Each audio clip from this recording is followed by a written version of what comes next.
nombre de ses ennemis ne cessait d'augmenter.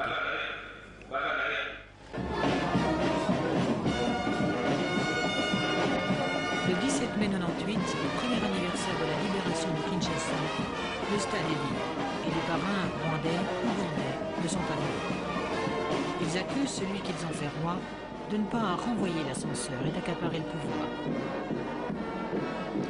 Kabila va échapper de peu à 3 tentatives d'assassinat, dont l'une au moins d'inspiration rwandaise.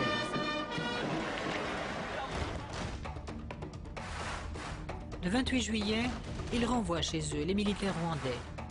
Le 2 août, une rébellion éclate, venue du Kivu.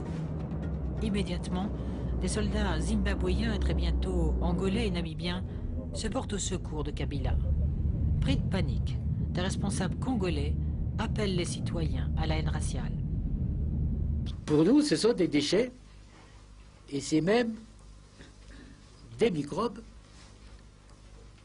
qu'il faut qu'on éradique avec méthode, avec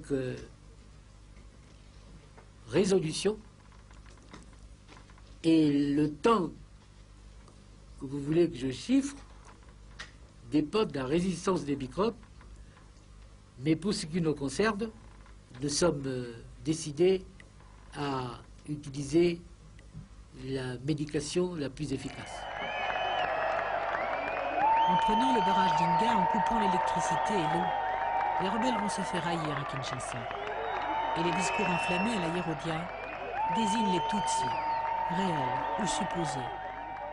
Des centaines d'entre eux perdront la vie, subiront le supplice du collier, seront lynchés, massacrés.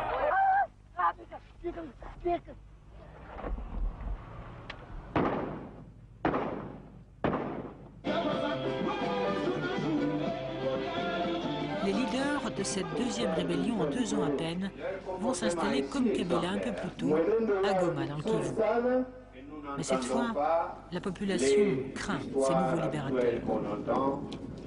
Elle suspecte les Rwandais de vouloir annexer le Kivu. Ici aussi, la haine des Tutsis gagne du terrain.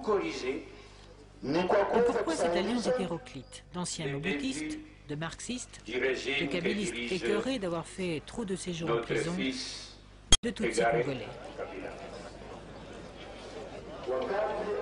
Les Congolais ont bien compris que la guerre serait longue et douloureuse et son issue incertaine. Nous, les peuples, nous nous sacrifions afin que notre pays soit démocratisé.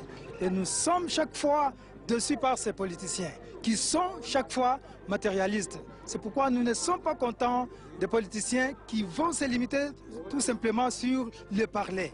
Nous attendons les actes, mais les actes ne viennent pas.